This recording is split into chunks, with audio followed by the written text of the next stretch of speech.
Hello everybody. Today let us see the C13 NMR and the structural elucidation. Let me start with the C13 NMR first and then we will follow the structural elucidation. Let us compare the C13 NMR with the proton NMR. How far it is different? Principle wise it is the same. There is no difference, and it also off integral spin. All the nuclei with off integral spin will be NMR active, and therefore C13 the number of neutron for C13 is 7, and therefore the nuclear spin is half, and therefore it is NMR active. There is no difference. It has a precessional frequency, but the precessional frequency will be different from the proton NMR. It has a precessional frequency. When the precessional frequency comes into the resonance, and then it absorbs, all the concepts are same, but the frequency value is different because the mass is different, that we have seen here. Precessional frequency is different, the range is different. That's what I say, the precessional frequency, all the protons will come into resonance within 0 to 10 ppm because due to the chemical environment, but the carbon 13 will not come into resonance within that ppm, and therefore the resonance, because there are different things are different, that is the reason why the carbon 13 NMR is somewhat different, that is completely different, but principle wise it is the same. There is no difference in the principle technique, but the NMR spectrum will look different than the proton NMR. That's what we are going to see. Why the difference arises? That's what the difference arises due to difference. The following difference are shown here. That is, precessional frequency is different. The range is different. Actually, it is from 0 to 200. Even right. Actually, 210 mentioned here. It usually we say it is 0 to 200. The resonance, the point at which it comes into resonance, carbon 13 will not come into the resonance the same range in which proton NMR is recorded, and therefore to record C13 NMR you need a different adjustments. You cannot record C13 NMR in the same instrument at the same settings. At least you have to change the settings for C13 NMR, right?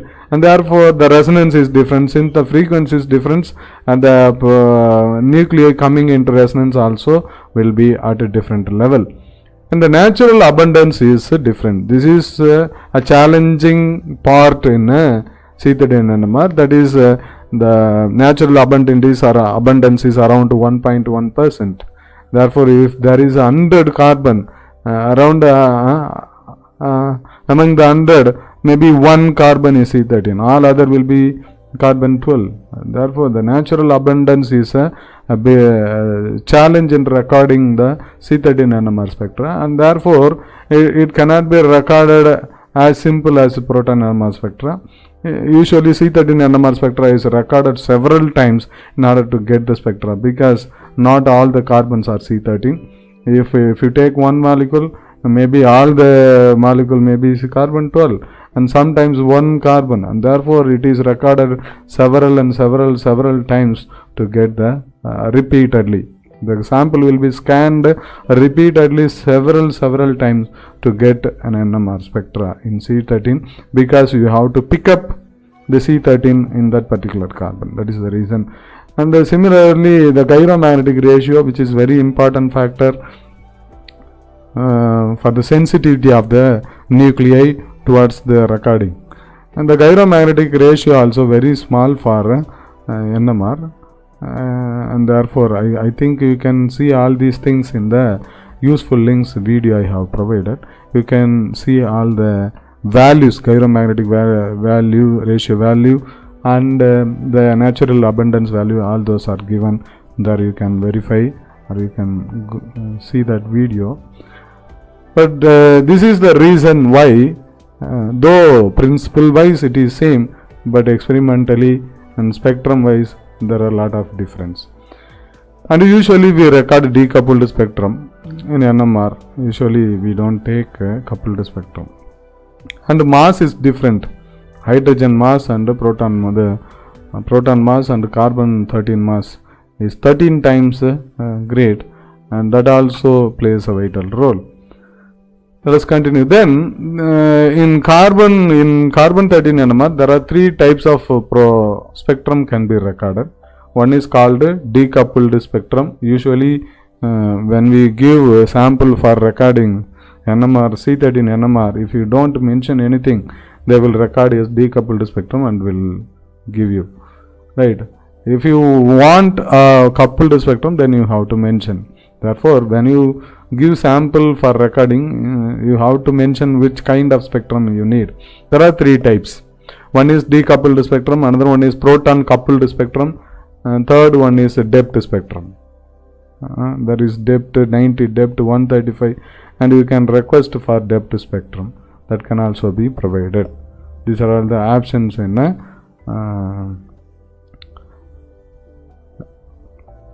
right. And here we don't see any carbon-carbon coupling. And in proton NMR we see proton-proton coupling through 3 bond distance. Through 3 bond distance we can able to find our interaction between proton and proton, and therefore that proton and proton couples through 3 bond distance. But here even to 1 bond distance carbon-carbon coupling is not observed. That you know due to the fact that C13, the natural abundance of C13 is 1%, and therefore you cannot expect, if one carbon is C13, you cannot expect the other carbon also C13. If that case, then you can expect a coupling, and that is not possible due to the natural abundance, and therefore coupling is also not possible. But proton carbon coupling is possible because the proton is always NMR active, and therefore there is a possibility of a coupling. Proton carbon coupling is usually possible. Okay. No carbon hydrogen coupling from neighboring carbon. If there is any neighboring proton, that means there is proton in neighboring carbon, that proton will not couple with this carbon. Only hydrogen present in that carbon can able to couple. Right. If you want to, there is a relationship as far as the chemical shift is concerned. There is a big relationship. The same factors that shift the signal of proton also shift the carbon signal. Therefore, correspondingly, but to a higher extent, that is the ppm value is different. Okay. To get that, approximately, it is not an exact value, approximately at 20 times. If a proton signal appears at 2, that means in the same carbon may appear around 40 in C13 NMR. That's what I mean. Not exactly. It may vary. This is I am saying this in order to understand that the same kind of shift is also applicable to carbon 13 NMR. That's what I mean. And in C13 NMR we don't use any integration. That is, in proton NMR we use the integration value as correspond to the number of hydrogen in that same signal. But here the case is not like that, because there is a polarization transfer between hydrogen and carbon, and therefore the intensity is affected by presence and absence of hydrogens in the carbon, and therefore it is not the intensity or area under the curve is not the direct measure of carbon present in the signal. Okay, and therefore we don't use integration as far as C13 NMR is concerned. Let us see some of the example. You can see here, this is the spectrum of acetone. You can see 2, but here we can see the same signal 30. The carbon 13, in carbon 13 one you observe one more signal which is not present in right around 210. You observe one signal which is not present in proton NMR. That means this is ketone. Since ketone carbonyl carbon do not contain any hydrogen, it may not appear in proton NMR, but that carbon will appear in C13 NMR. Therefore, C13 NMR is one of the important method to detect the presence of carbon. But this carbon, you can see this is 2 carbon. This is an example of acetone. This is due to 2 carbon and this is due to 1 carbon. But if you see the intensity, there is a lot of difference. But at least it should be half of the height. No, that's why I said the intensity of the signal is influenced by presence of hydrogen. Since it is there is no hydrogen in this carbon, its signal is very low. Sometimes it is also missing. Okay, but this is the C13 NMR about one compound. We can see the range is from 0 to 220 here. This is around 210. You can see carbonyl signal. Right. If there is any signal around 200, then that means there is a presence of a carbonyl. If there is signal around here, we know already. If there is signal around 7 to 8, that means aromatic in proton NMR. In similar way, aromatic protons. In similar way, if you multiply it 7 into 2, 20, that is 140. If there is a signal between 160, 140, 170, it may be due to aromatic carbon. Similarly, you can just infer like that. And there are other things that carbon NMR can do, but we will see that later after finishing the structural elucidation. That is called depth. Depth can do more things for you in C13 NMR. That we will see after finishing the structural elucidation. I am going to have one session or 1 or 2 session on 2D NMR in which we also include the depth. Right. This is another spectrum where you can there is a difference between proton NMR and C13 NMR. This is an NMR spectrum of an alcohol where you can see the exchange with the D2O. This type of wordings, these are all given. These wordings can be seen only with the proton which compounds with exchangeable protons.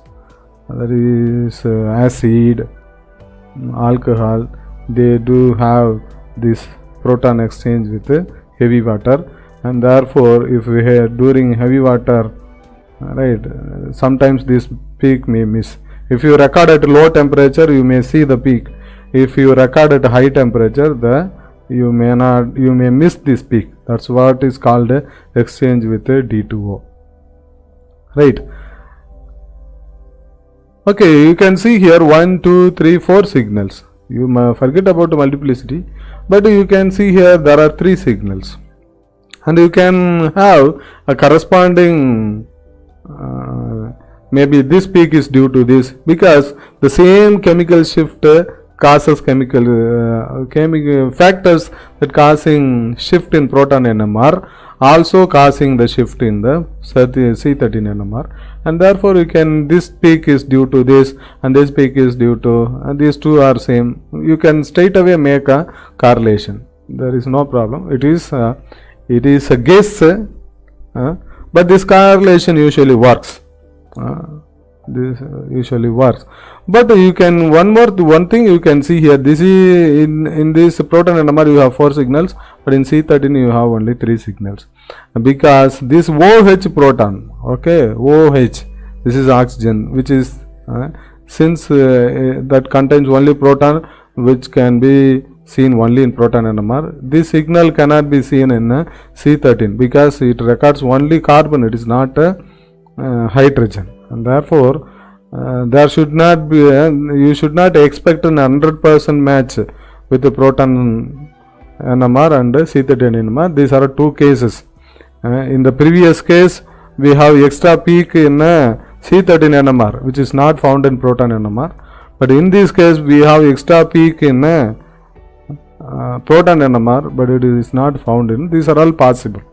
But otherwise, if the hydrogen and carbon both are present, the number of signal in both proton and C13 NMR will be same. Right. With this, we shall finish about C13 NMR. C13 NMR can do more things, but you just have this kind of. But you have to remember this while studying C13 NMR. Look for carbonyl signal around 200, which is actually missing in proton NMR, and that can be a confirmation.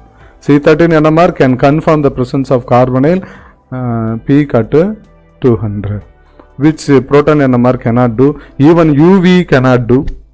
UV we have a signal, but we cannot confirm whether it is due to carbonyl or any other chromophore. And in IR we can able to see the 1200 peak.